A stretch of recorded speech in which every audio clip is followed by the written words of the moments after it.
Desde la Universidad Central de Venezuela, la Facultad de Medicina, hoy vamos a hablar de aproximación diagnóstica a la patología mamaria.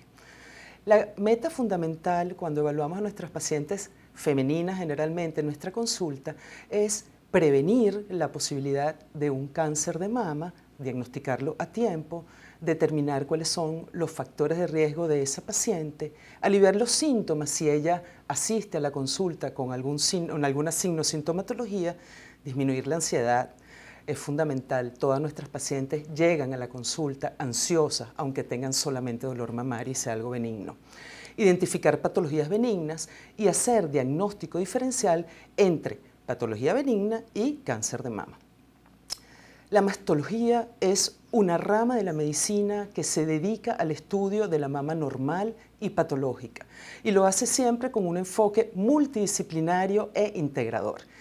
Es fundamental conocer esta especialidad. El médico mastólogo, que ya desde hace bastante tiempo está presente en el mundo y en Venezuela también, es aquel que está calificado para prever, diagnosticar y tratar cualquier patología mamaria. Y siempre lo va a hacer de una manera global y humanista. Es importante tener presente que aunque el mastólogo generalmente es un cirujano y muchísimas veces es el que dirige, digamos, el equipo médico, realmente es fundamental trabajar con un grupo enorme de médicos para poder realmente llegar a un diagnóstico y a un tratamiento adecuado. Con nosotros trabajan radiólogos, patólogos, oncólogos, psicólogos, psicooncólogos y, bueno, un grupo enorme de especialistas. Para poder tratar y conocer un poco esta patología, lo primero que tenemos que hablar es de anatomía. La anatomía de la glándula mamaria es muy simple. Debemos recordar cuáles son los límites de la glándula mamaria porque eso nos va a ayudar en el examen clínico posterior. La mama está delimitada en su parte superior por la región infraclavicular, en su parte inferior por el sexto-séptimo espacio intercostal, en su parte interna por la línea paraesternal de ese mismo lado y en la parte externa por la línea axilar anterior o media, dependiendo del tamaño de la glándula mamaria. En este corte coronal podemos ver que la glándula mamaria en su parte externa está constituida por piel y complejo areola-pezón, y si hacemos un corte coronal posterior podemos observar que lo que hay es glándula mamaria y tejido graso. Los lóbulos que se encuentran en cada una de las glándulas, que sabemos que son dos en líneas generales, son aproximadamente 15, entre 15 y 20. Por lo tanto, habrán entre 15 y 20 ductos mamarios hacia donde luego que se dirigirán al pezón y a través del cual atenderemos la secreción de leche. ¿Por qué hablamos de patología mamaria y en medicina es tan importante conocer realmente las bases del diagnóstico y el tratamiento? El cáncer de mama es el primer cáncer a nivel mundial. Según la Organización Mundial de la Salud, 2.1 millones de mujeres están afectadas al año. Es un volumen bastante importante. Es el cáncer más frecuente en la mujer a nivel mundial y también es la segunda causa de muerte en las Américas. Esta imagen me parece muy representativa para que recordemos que según la Organización Mundial de la Salud, para el 2021, 1 de cada 8 mujeres tiene cáncer de mama. Esto va a variar dependiendo de los países. En Estados Unidos es 1 de cada 6 y aquí es un poquito más amplio, puede ser 1 de cada 14. Cada 30 segundos se diagnostica un cáncer de mama. En esta lámina podemos observar las tasas estimadas, estandarizadas de incidencia de cáncer según las diferentes localizaciones. Esta tabla la realizó la Sociedad Anticancerosa de Venezuela. Es estimada porque no tenemos estadísticas del 2019, pero lo que podemos ver que para el 2019 hay 38.79 casos por 100.000 habitantes, cosa que no ocurría en el 2015, era menor, 38.51 casos. ¿Esto qué quiere decir? Que a lo largo de los años la cantidad de diagnósticos de cáncer de mama ha aumentado y podemos decir que para el 2020 y el 2021 esta tasa debe haber aumentado muchísimo más, ya que es el periodo de COVID donde efectivamente hubo poca prevención, poco diagnóstico y la asistencia a los pacientes de la consulta fue mínima. Este cuadro también es interesante, es de la Sociedad Anticancerosa de Venezuela, son estadísticas venezolanas y aunque sabemos que el cáncer de mama aumenta con el aumento de la edad, es decir, es más probable que una mujer de 80 años tenga cáncer de mama que una de 40, en este cuadro podemos ver cuál es la incidencia en Venezuela del diagnóstico de cáncer de mama y en qué momento encontramos mayor mortalidad. El cuadro azul nos habla de incidencia, la incidencia es entre los 45 y los 54 años. El cuadro rojo y azul, rojo nos habla de la mortalidad. En Venezuela la mayor mortalidad se encuentra en los 55 y 64 años. No quiere decir que después las pacientes no tengan cáncer de mama, pero probablemente o seguramente cuando el diagnóstico es más tardío, el cáncer es menos agresivo y mueren menos pacientes.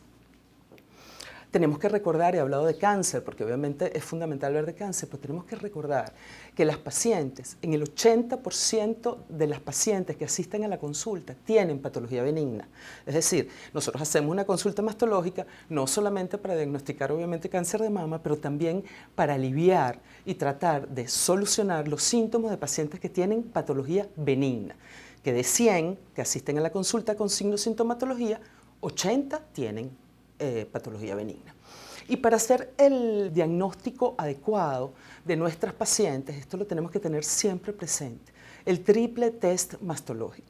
El triple test mastológico es el conjunto de evaluaciones que se hacen, que cuando se hacen de manera adecuada, en conjunto, siempre hay que hacer las tres partes del triple test de lo que vamos a hablar ahora, se logra una sensibilidad para el diagnóstico del casi 100%, es decir, si concuerdan el triple test mastológico, es decir, la historia clínica con la evaluación radiológica y el estudio anatomopatológico, el triple test nos va a dar una sensibilidad casi del 100%.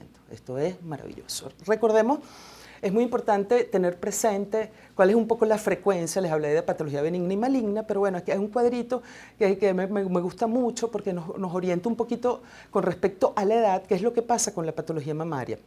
La patología benigna más frecuente, y quiero que recuerden eso, porque hay miles de enfermedades benignas, pero con que recuerden que existen los quistes y los fibroadenomas es más que suficiente. Y el cáncer de mama. Esas son como las tres patologías que tenemos que tener presentes. Después hablaremos un poquito con detalle de alguna, pero realmente tener presente que según la edad, como ven, la patología benigna está más frecuente entre los 30 y los 50 años. Los 50 no, en los 50 ya tenemos, es decir, 50 es aproximado, pero es más o menos cuando entramos ya en menopausia, entonces ya toda la patología benigna va desapareciendo.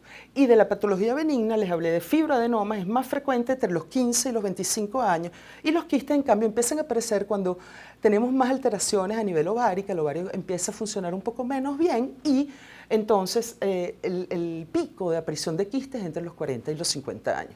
Entonces, como ven, ya en la menopausia prácticamente es muy difícil que aparezca patología benigna.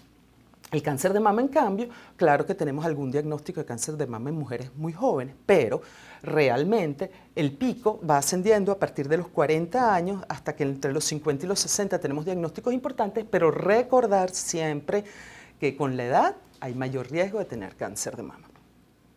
El triple test mastológico entonces consiste, como les decía, en tres partes que tenemos que hacer todas de manera completa para poder de verdad llegar a un diagnóstico y operar a nuestras pacientes, si es necesario.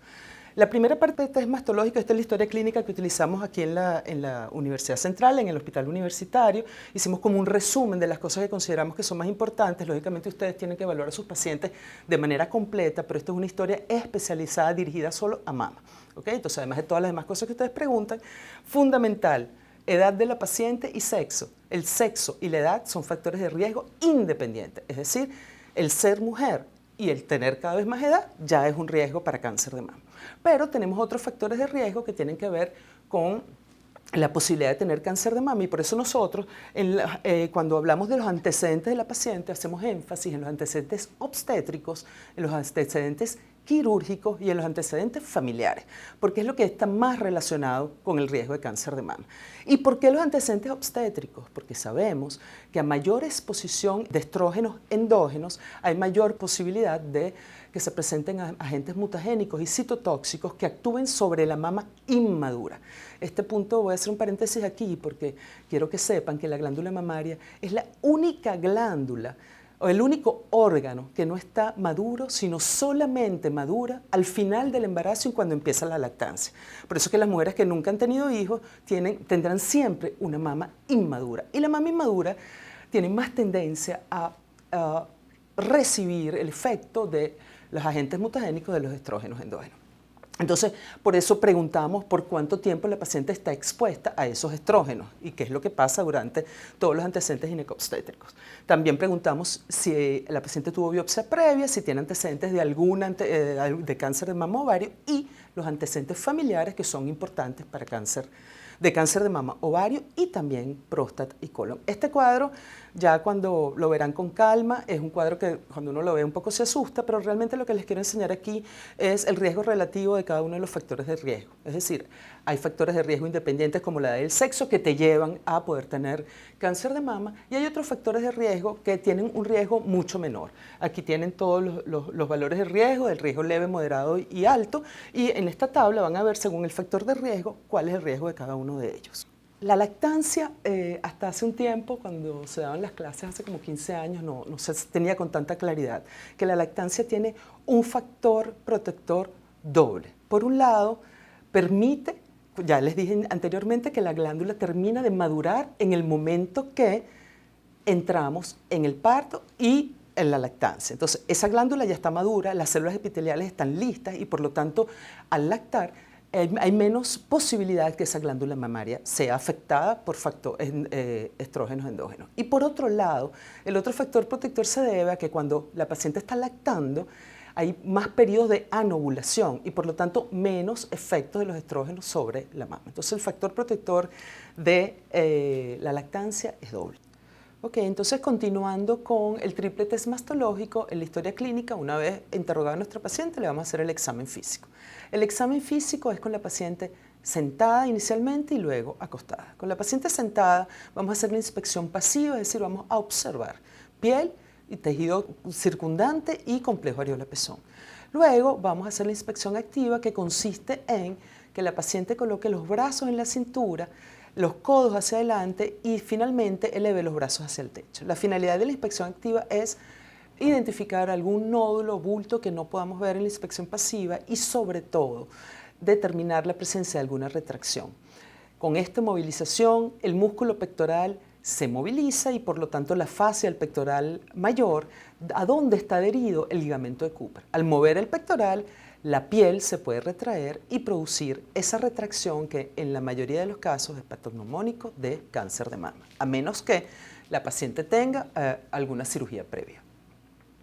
Luego vamos a palpar la región supraclavicular y la región axilar en busca de ganglios aumentados de tamaño y de consistencia. Y finalmente vamos a hacer la palpación con la paciente acostada. Generalmente dividimos la mama, lo tratamos de hacer siempre igual. Las primeras palpaciones son muy complicadas y solamente la experiencia es la que les va a permitir hacer diagnósticos certeros. La evaluación de la mama se hace distribuyendo la mama como si fueran las agujas de un reloj en radiales, desde el radial 12, que sería esta parte de aquí, radial 3, radial 6 y radial 9. Entonces, vamos a hacer el recorrido de la mama desde los límites que les comenté anteriormente, es decir, supraclavicular, paraesternal, etc., hacia el complejo areola-pezón, movilizando los pulpejos de los dedos de manera regular hacia el areola del pezón, siempre pasando por todos los cuadrantes. Finalmente, cuando ya hemos palpado toda la mama, entonces vamos a palpar la región areolar y finalmente hacemos la expresión del complejo areola-pezón. Entonces, ya logramos la primera parte del triple test, nos faltan dos etapas más que son fundamentales para llegar al diagnóstico. Vamos entonces a hablar de la parte radiológica. A toda paciente que evaluamos en la consulta mastológica debemos hacer una evaluación radiológica y el estudio por excelencia para diagnosticar cualquier patología mamaria y sobre todo cáncer de mama es la mamografía. Hay dos tipos de mamografía, la mamografía de pesquisa y la mamografía diagnóstica. La de pesquisa es la que le hacemos a la población general que no tiene ningún síntoma. Está indicado en Venezuela, según el consenso de pesquisa de cáncer de mama de la Sociedad Venezolana de Mastología, que esa mamografía debe hacerse por primera vez entre los 35 y los 40 años de edad, consensuado con el médico tratante. Una vez hecha la primera mamografía, la periodicidad es anual, es decir, 40, 41, 42, siempre todos los años hacer mamografía hasta los 75 años. Después de los 75 años podemos hacerla cada 2 años, ya que la mama en ese momento es más adiposa, y por otro lado el cáncer de mama es mucho menos agresivo. Cuando en cambio la paciente tiene factores de riesgo, es una paciente de alto riesgo, la mamografía se empieza a los 30 años y a partir de ese momento todos los años. La mamografía diagnóstica, en cambio, la hacemos cuando la paciente ya tiene algo en la mama. Consulta porque tiene un nódulo, porque tiene retracción, alteraciones en la piel. Entonces, queremos ya llegar a un diagnóstico. Entonces, no solamente hacemos las 2 proyecciones normales, craneocaudal y oblicua, que se hacen en la de pesquisa, sino a veces tenemos que hacer proyecciones especiales. También hacemos esta mamografía diagnóstica cuando hemos evaluado a nuestros pacientes anteriormente y queremos reevaluar a los 6 meses si hay alguna modificación de la lesión o no. Como les decía, la mamografía es el estudio por excelencia para cáncer de mama. Y también les hablé de edad. Les dije prácticamente que si es con riesgo a partir de los 30 y si es sin riesgo a partir de los 35. Entonces, ¿qué hacemos con las pacientes menores de 30 años? El estudio por excelencia será la ecografía mamaria. En la mamografía podemos observar una mama normal, adiposa, sin ninguna lesión. Pudiéramos observar también lesiones totalmente que son benignas para nosotros, son redondeadas, con halo alrededor, como en este caso. Y en estos casos debemos luego hacer un eco mamario para definir si estas lesiones son benignas o no. También en la mamografía podemos evidenciar, que es lo que estamos buscando, la presencia de lesiones espiculares que nos hablen de la posibilidad de un cáncer de mama. Y una lesión muy importante que no debemos olvidar y que no se puede ni palpar ni diagnosticar por eco es la presencia de microcalcificaciones. Aquí, como pueden ver, hay varios grupos de microcalcificaciones, son irregulares, heterogéneas y son características de cáncer de mama. Esta paciente pudiera no estar palpando nada en su mama y el médico pudiera no palparle nada, pero tiene una lesión importante de por lo menos 2 centímetros y aquí una de por lo menos 1 centímetro que son características de cáncer. Como les decía, entonces el eco mamario lo hacemos como estudio complementario para todas las mujeres mayores de 30 o 35 años y si tienen menos de 30, sí lo hacemos como estudio inicial. Si después en ese estudio inicial encontramos alguna alteración, pudiéramos plantear la realización del eco. El eco es complementario, pero no deja de ser fundamental para nosotros. Nos permite diferenciar entre lesiones quísticas de lesiones sólidas, nos permite en mastología hacer las biopsias, guiar las biopsias por eco, porque guiarlas por mamografía es mucho más complejo, biopsias de mama, punciones con agujas finas para hacer diagnósticos a nivel de ganglios. También nos sirve para seguimiento de algunas pacientes, a veces repetimos el eco a los 6 meses dependiendo del tipo de lesión que tenga. Y esto es fundamental. Todo radiólogo que realiza una mamografía, eco y en algunos casos resonancia magnética debe utilizar el BIRADS. Es la única manera para que todo ese grupo multidisciplinario del que les hablé antes nos podamos entender. Cuando un radiólogo nos habla de los diferentes BIRADS que van aquí, vamos a entender primero cuál es la conclusión, qué es lo que cree el radiólogo que tiene el paciente. Y segundo, nos va a dar también una orientación hacia qué debemos hacer. Es maravilloso. Por ejemplo, un BIRADS 0 es esa mamografía que vimos antes donde el nódulo parecía benigno, pero necesitamos a juro un eco para saber si era una lesión quística o sólida. Entonces, BIRADS 0, ¿por qué? Porque la mamografía no fue concluyente y tenemos que hacer un estudio extra. BIRADS 1, el estudio es totalmente normal, la paciente la vamos a ver cada año. El BIRADS 2, el hallazgo es totalmente benigno, sin ninguna duda, y también haremos la mamografía cada año. BIRADS 3, hablamos de probablemente benigno. Todavía no tenemos que hacer una biopsia, pero no tenemos 100% la seguridad de benignidad. Entonces, en estos casos, reevaluamos a las pacientes a los 6 meses y si hay algo que nos llama la atención, haremos la biopsia y pasará a un BIRADS 4 o se quedará en BIRADS 2, pasará a un hallazgo totalmente benigno. BIRADS 4 o 5 siempre, no se confunda, es igual a biopsia. Quiere decir BIRADS 4, hay varios BIRADS 4, pero recordar que BIRADS 4 y BIRADS 5 hay una lesión de sospecha leve, moderada o alta y siempre la vamos a biopsiar. Y el BIRADS 6 es paciente que ya sabemos que tiene un cáncer de mama, ya fue biopsiado y le tenemos que hacer un estudio nuevo para confirmar cuál ha sido su evolución. Siguiendo entonces con el triple test, vamos a la última parte que también es indispensable. No podemos llevar a un paciente a quirófano sin haberle hecho un estudio citológico o histológico dependiendo del caso. Los estudios anatomopatológicos que hacemos normalmente en nuestros pacientes con cáncer de mama son 3, muy sencillos. Para secreción del pezón hacemos la expresión del pezón y hacemos la citología de ese líquido, lo fijamos en una lámina y se lo mandamos al patólogo. Y el patólogo nos dirá si las células son benignas o no. Cuando tenemos una lesión que pensamos que es muy probablemente benigna o tenemos una mujer joven, menor de 30 años, con una lesión, ¿se acuerdan que les dije que las lesiones benignas ocurren en edades tempranas? O cuando tenemos un ganglio axilar de sospecha, hacemos la llamada punción con aguja fina, punción, aspiración con aguja fina. Ella nos va a permitir también obtener células, no tejido, y es suficiente para poder llegar al diagnóstico, por ejemplo, de un fibroadenoma o de un ganglio que tenga algún tipo de alteración. Esto es un ejemplo de una punción aspiración por aguja fina guiada por eco, y aquí tenemos cómo fijamos esa punción en nuestras láminas.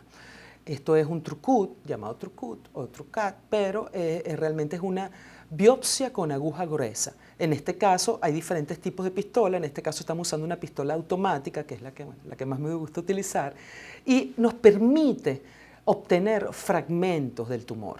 Es importantísimo cuando sospechamos, pensamos que la lesión puede ser maligna o cuando la mujer tiene más de 35 años, hacer siempre un estudio histológico, porque tener cilindros de la lesión es muy diferente a tener solamente las células. Además, los cilindros nos permiten luego hacer el estudio histopatológico y hacer la inmunohistoquímica de estas lesiones, que cuando son cáncer de mama son fundamentales para el tratamiento. Esta es otra forma de hacer biopsias con aguja gruesa. En este caso es un mammotome, es una aguja que va dando vueltas y se hace guiado por mamografía. Esta se llama biopsia estereotáxica. Es más compleja, es más costosa, pero es la única manera que tenemos para biopsiar, que ven aquí. ¿Se acuerdan esas microcalcificaciones que vimos en la mamografía? Es la única manera de biopsiar microcalcificaciones. Entonces lo tenemos que hacer por biopsia estereotáxica.